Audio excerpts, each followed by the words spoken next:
Il y a des moments dans la vie où votre cœur est grand ouvert, votre âme pleine de compassion et votre esprit avide de servir. Surtout vous, l'élu. Vous êtes né avec une vocation, une responsabilité divine, élever les autres, faire briller la lumière là où règne l'obscurité et donner sans compter. Mais que diriez-vous si je vous disais que tous ceux que vous aidez ne sont pas faits pour être aidés? Et si certaines personnes n'étaient attirées par votre lumière que pour l'atténuer? En vérité, certaines âmes ne recherchent pas la guérison, mais l'énergie, votre énergie. Dieu nous a déjà clairement mis en garde contre ceux qui se nourrissent de sa puissance divine. Dans ce message, nous allons découvrir les 8 types de personnes que Dieu nous a interdit d'aider. Car tous les appels à l'aide ne viennent pas d'un cœur pur. Certains sont des pièges déguisés. Avant d'aller plus loin, prenez un moment. Si vous vous sentez épuisé, si vous êtes toujours celui qui est fort, celui qui aide, celui qui donne, ce message est pour vous. Dieu ne vous a pas envoyé ici par hasard. Vous ne regardez pas simplement une vidéo. Vous recevez une révélation. Et si ce message vous parvient au moment où vous en avez le plus besoin, je vous invite à écrire 1111 dans les commentaires dès maintenant pour recevoir les bénédictions divines et la protection de votre énergie. Et n'oubliez pas de vous abonner. Ce canal existe pour éveiller les élus, vous rappeler qui vous êtes et protéger votre chemin des pièges spirituels. Maintenant, dévoilons les 8 types de personnes que Dieu a dit que vous ne devriez jamais aider. Premièrement, les récidivistes.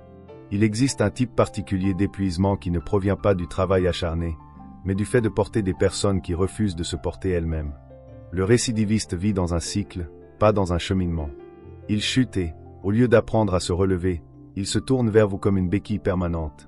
Il pleure, s'excuse, parle des leçons apprises et des nouveaux départs. Mais l'encre de ses excuses n'a pas encore séché qu'il revient au même choix qui l'ont brisé au départ. Proverbe 26, 11 le dit clairement. Comme un chien retourne à ce qu'il a vomi, ainsi l'insensé répète sa folie. Ce n'est pas une simple métaphore. C'est un avertissement divin.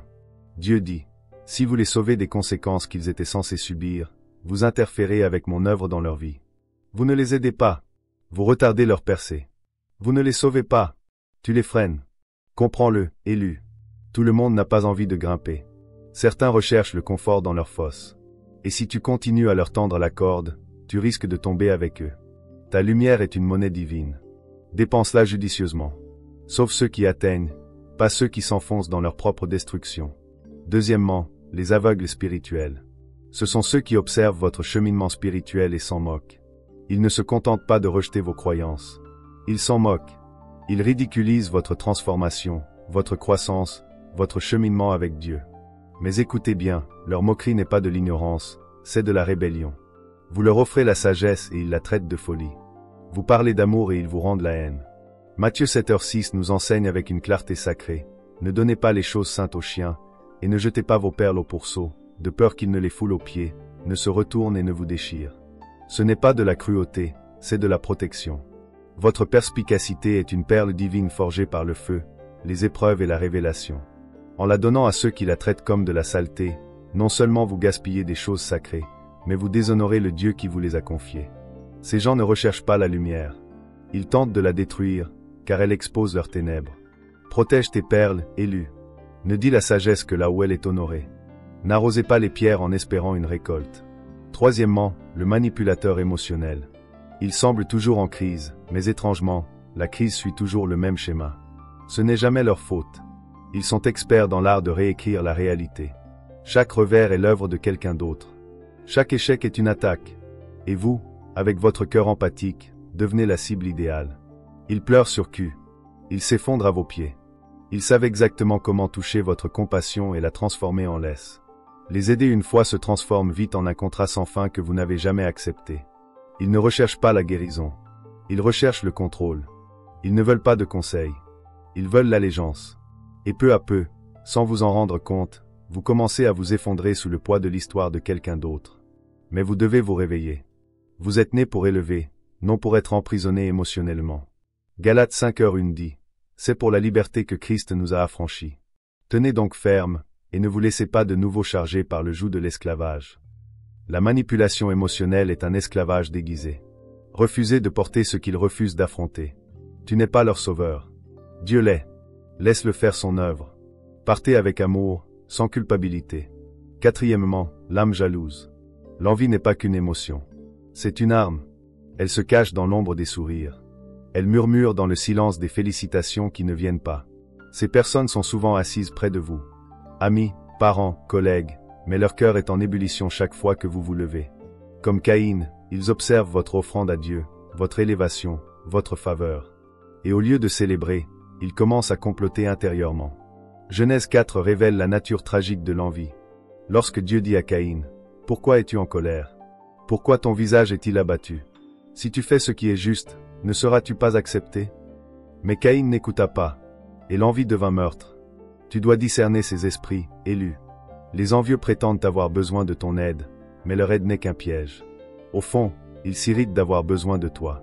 Ils ne peuvent te célébrer, car ta lumière expose leurs ténèbres. Et si tu n'y prends pas garde, tu renforceras ton propre ennemi. Tu insuffleras la bonté dans un cœur qui prie pour ta chute. Protège ta récolte. La jalousie n'est pas quelque chose à plaindre. C'est quelque chose à fuir. 5. L'ingratitude. On ressent une profonde lassitude à s'abandonner à ceux qui considèrent nos efforts comme indus. Peu importe combien vous donnez de votre temps, de votre énergie, de votre sagesse, de votre amour, ils le reçoivent comme un dû. Vous appelez cela de l'amour. Ils disent que c'est attendu. Et le pire, c'est que vous commencez à vous sentir coupable de ne pas en faire plus. Mais c'est là qu'il faut fixer la limite. Romains 1h21 dit, « Car, ayant connu Dieu, ils ne l'ont point glorifié comme Dieu, et ne lui ont point rendu grâce. » L'ingratitude n'est pas une mince affaire. C'est une déficience spirituelle. Un cœur incapable de rendre grâce est un cœur déconnecté du divin. Dieu utilise la gratitude comme un filtre. C'est ainsi qu'il identifie ceux qui sont prêts à recevoir davantage. Si quelqu'un ne peut pas vous remercier, il n'est pas prêt à recevoir votre aide. La gratitude ouvre des portes. L'ingratitude bloque la grâce. Arrêtez de vous jeter dans des abîmes sans fond. Certains chérissent ce que d'autres rejettent. Redirigez votre bonté vers un terrain fertile. Honorez Dieu en honorant votre valeur. 6. Le vampire énergétique. Il ne demande pas d'argent. Il n'a pas besoin de conseils. Il ne recherche pas d'aide concrète. Ce qu'il désire est bien plus dangereux. Il veut votre lumière, votre paix, votre présence. Et chaque fois que vous le quittez, vous vous sentez émotionnellement vide, spirituellement déconnecté et mystérieusement fatigué. Ce n'est pas une coïncidence. C'est un combat spirituel. Ces gens agissent comme des parasites. Pas toujours intentionnellement, mais certainement avec efficacité. Ils vous appellent constamment, non pas pour vous connecter, mais pour vous épuiser. Ils s'entourent de drames, de chaos, de négativité, et ils utilisent votre paix intérieure comme remède. Mais voilà le danger. Si vous ne protégez pas votre énergie, ils s'en nourriront jusqu'à ce qu'il n'en reste plus rien. Proverbe 4h23 dit, « Plus que toute autre chose, garde ton cœur, car de lui viennent toutes tes œuvres. » Votre cœur, votre énergie, votre esprit, c'est votre réservoir divin. Protégez-le comme vous protégeriez votre vie, car à bien des égards, c'est votre vie. Tout le monde ne mérite pas votre lumière. Certains veulent juste baisser la voix pour se sentir moins seuls dans le noir. 7. Les faux supporters. Ils vous acclament bruyamment quand vous chutez et se taisent quand vous vous relevez. Ce sont ceux qui ne se montrent que lorsqu'ils peuvent en tirer profit. Ils vous sourient mais lèvent les yeux au ciel derrière des portes closes. Ils proposent de l'aide avec des ficelles. Ils vous louent avec une envie cachée. Ils font semblant de vous soutenir, mais seulement tant que vous restez en dessous d'eux. Dès que votre lumière brille plus fort que la leur loyauté se transforme en critique. Judas a embrassé Jésus avant de le trahir. C'est la nature des faux partisans.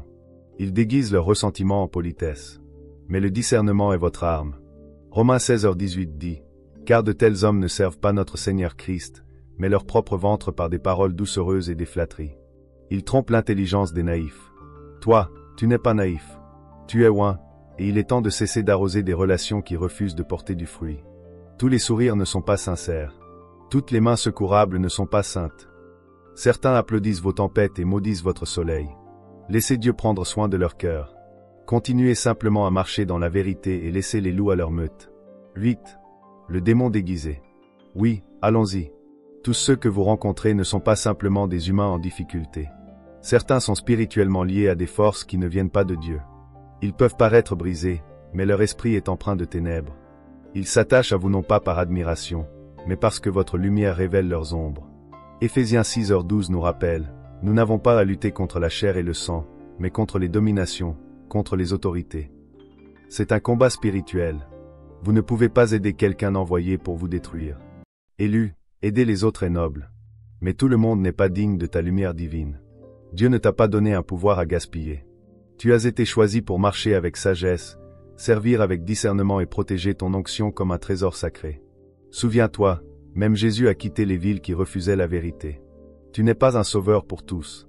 Vous êtes un guide pour ceux que Dieu envoie. Alors, protégez votre chemin, gardez votre cœur et honorez votre vocation. Ceci est la chaîne Zillion Mind. Si ce message vous a trouvé juste au moment où vous en aviez besoin, tapez 111 dans les commentaires. Vos anges vous observent et n'oubliez pas de vous abonner pour recevoir d'autres messages divins destinés à éveiller et protéger les élus. Vous n'êtes pas seul. Vous vous levez. Merci de votre attention.